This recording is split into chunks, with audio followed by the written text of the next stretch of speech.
Welcome to Great Souls Remembered. I'm Mark.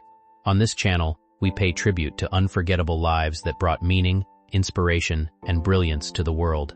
From beloved stars to cultural icons, their legacy still lives on. Join us as we remember their stories, honor their impact, and celebrate the memories they left behind. Steve Cropper was born on October 21, 1941, and grew into one of the most influential guitarists in soul and R&B music.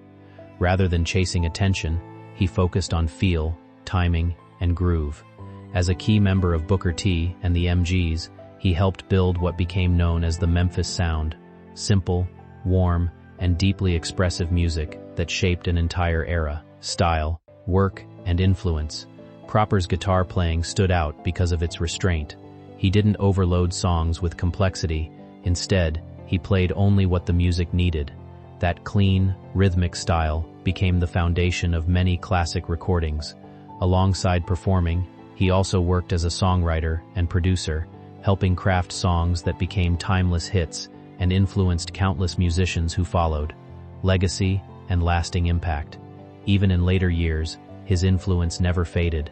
Steve Cropper passed away at the age of 84, leaving behind a legacy defined by taste, simplicity, and emotional depth. His music continues to feel alive because it was never about excess, it was about honesty. His work remains a reminder that true greatness in music often comes from knowing when to play and when to let silence speak just as strongly. Ruth Buzzi, born on July 24, 1936, became known for her bright personality and natural gift for comedy. From early on, she showed a strong sense of timing and expression that helped her stand out in television's competitive world. Her style felt lively and approachable, which made her easy for audiences to connect with. Breakthrough on television. Her big break came with Rowan and Martin's Laugh-In, where she created a range of memorable characters. One of her most recognizable roles was Gladys Ormsby, a sharply comedic yet oddly endearing figure who became a pop culture favorite. She balanced physical comedy with subtle emotion, giving her performances extra depth beyond simple punchlines. Versatility and impact. Buzzi didn't limit herself to adult sketch comedy. She also appeared on Sesame Street, where she brought warmth and humor to a younger audience. Her ability to shift between playful teaching moments and full comedic energy showed just how flexible she was as a performer. She remained consistent, grounded, and dedicated throughout her career. Legacy. Over the years, she earned respect for her professionalism and authenticity rather than chasing trends. Even later in life, her work continued to bring joy to audiences. She passed away at 88, leaving behind a legacy built on laughter, kindness, and performances that still feel fresh and meaningful today. Born on September 9, 1924, Russell M. Nelson lived a remarkably long and purposeful life that spanned more than a century. Before his global spiritual leadership, he first made his mark in medicine as a highly respected heart surgeon. Known for precision and compassion, he helped advance cardiac surgery while caring deeply for every patient he treated. This early chapter of his life reflected discipline, focus, and a strong sense of service, leadership, and global influence. Later, Nelson devoted his life fully to faith and became a leading figure in the Church of Jesus Christ of Latter-day Saints. As president, he guided millions with a calm and thoughtful voice, encouraging people to strengthen their families, deepen their beliefs, and stay hopeful during uncertain times. His messages were simple but powerful, often centered on kindness, resilience, and personal growth. He also traveled widely, connecting with people from many cultures and backgrounds. Legacy of faith and service. Even in his later years, Nelson remained active and engaged, continuing to inspire others through his example of steady leadership. Those who followed his journey often remember his humility and sincerity more than his titles or achievements. His life is seen as a reminder that purpose and faith can shape not only a career, but an entire legacy that influences generations. Ross the Boss Friedman has been widely reported to have passed away at the age of 72, marking a major loss for the rock and metal world. His contribution to heavy music left a lasting imprint, and fans remember him as a guitarist whose sound helped define an entire era. His passing is seen as the closing of an important chapter in modern rock history. Career and musical journey. Friedman first gained attention as the founding lead guitarist of The Dictators, where his raw and energetic playing helped shape the early punk movement. He later became a key founding member of Manowar, a band known for its powerful, larger-than-life sound. His guitar work played a major role in building their identity, defined by heavy riffs and a bold, unmistakable style, influence, and lasting impact.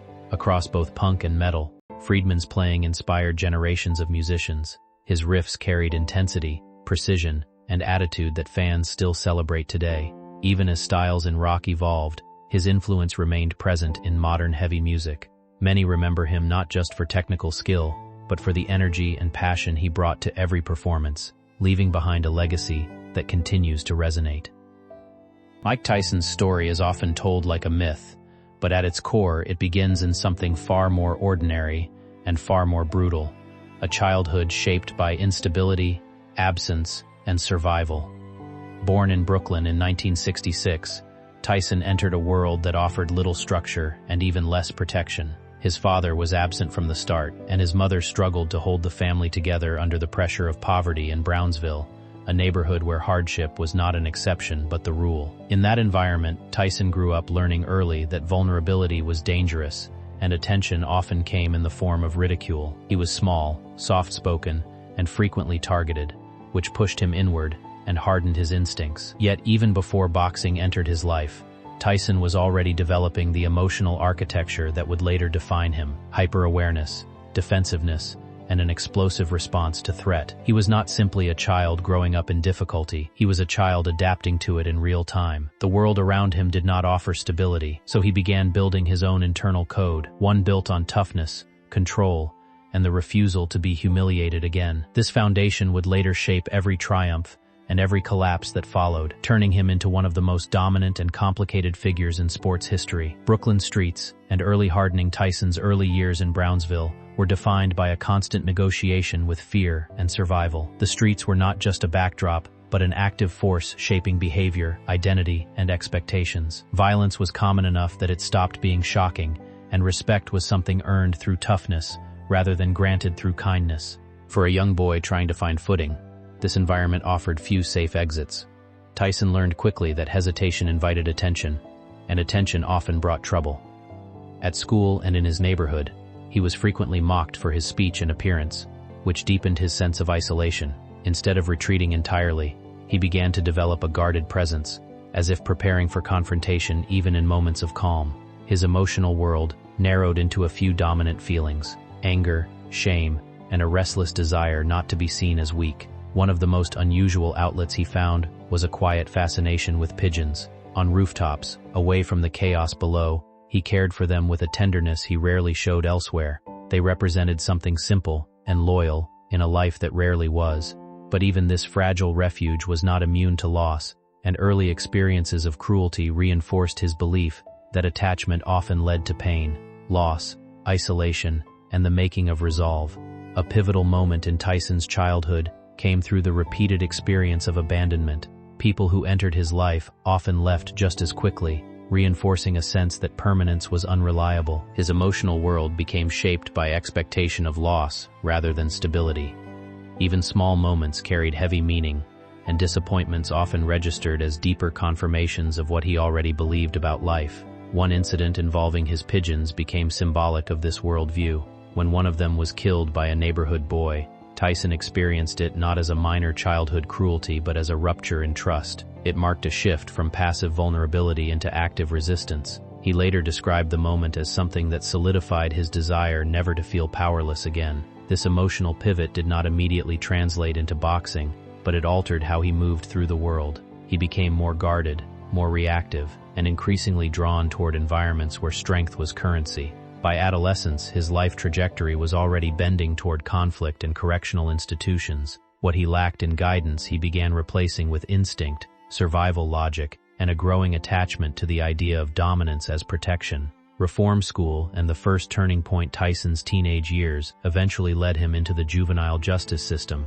where he was sent to a reform school in upstate New York. The environment there was starkly different from the streets of Brooklyn, but no less emotionally demanding. It was structured, controlled, and emotionally cold in ways that forced introspection rather than reaction. For a boy accustomed to chaos, this rigidity created both discomfort and opportunity. Inside the institution, Tyson experienced long stretches of isolation that stripped away distractions. He waited for visitors who rarely came, reinforcing the feeling that his life was unfolding without external support. Yet it was also here that a crucial shift occurred. A staff member with boxing experience noticed Tyson's physical power and raw aggression, seeing not just behavioral problems but potential. This recognition marked the first time an adult redirected Tyson's energy rather than rejecting it. The introduction to structured boxing training did not immediately transform him, but it provided a channel for his intensity. For the first time, his aggression had rules, rhythm, and purpose. It was not yet a career path, but it was the beginning of something that would eventually redefine his identity entirely. Cus D'Amato and the rebuilding of identity. The encounter with Cus D'Amato was the true turning point in Tyson's life. D'Amato was not simply a trainer but a strategist of psychology as much as sport. He saw in Tyson a rare combination of fear, speed, and emotional volatility that could be refined into precision and control. Where others saw instability, he saw structure waiting to be imposed. D'Amato introduced Tyson to discipline that extended far beyond physical training. Early morning runs, strict routines, and mental conditioning became daily requirements. The goal was not just to build a fighter but to reshape a person who had never experienced consistent guidance. Tyson was exposed to a worldview in which fear was not something to avoid but something to understand and redirect. For the first time, Tyson also experienced something resembling stability. D'Amato's home, expectations, and attention created an environment where he felt both challenged and supported. This duality was crucial. It taught him that discipline and care could coexist, and that strength could be built rather than merely expressed. Under this influence, Tyson began transitioning from reactive street survival into deliberate athletic development. Rise through the professional ranks. Tyson's transition into professional boxing was rapid and decisive. His early fights were short, explosive, and often ended within minutes, establishing a reputation for overwhelming power and precision. He did not simply defeat opponents, he dismantled them in a way that reshaped public expectations of heavyweight boxing. At just 20 years old, he became the youngest heavyweight champion in history, a milestone that elevated him from prospect to global phenomenon. His fighting style, aggressive yet controlled, reflected the structure imposed by his training. He moved with a compact intensity, closing distance quickly, and delivering combinations that left opponents little time to recover or strategize. As victories accumulated, so did attention, pressure, and expectation. Tyson was no longer just a fighter, he became an event. Every appearance carried anticipation of inevitability. Yet beneath the dominance, there was also growing emotional complexity. The discipline that had built him was beginning to be tested by fame, money, and isolation from normal life. The foundations were strong, but the environment around him was shifting faster than he could fully process. Championship peak and global dominance. At the height of his career, Tyson operated in a space few athletes ever reach. Total physical dominance combined with cultural saturation. His fights became global spectacles, drawing massive audiences and generating unprecedented attention. Opponents often entered the ring already psychologically overwhelmed by his reputation. One of the most iconic moments of his career came in his 91-second defeat of Michael Spinks, a fight that symbolized both his peak and the sheer speed of his dominance. It was not just victory, it was compression of expectation into a single explosive outcome. Tyson's presence alone seemed to alter the emotional state of arenas. However, this period also intensified internal pressure. The expectations placed on him grew heavier with each victory, and the separation between public identity and private self widened. While the world saw unstoppable force, Tyson was navigating increasing emotional complexity behind the scenes. The discipline that once grounded him began to face strain from external influence and internal loss. Absence, loss, and the beginning of decline.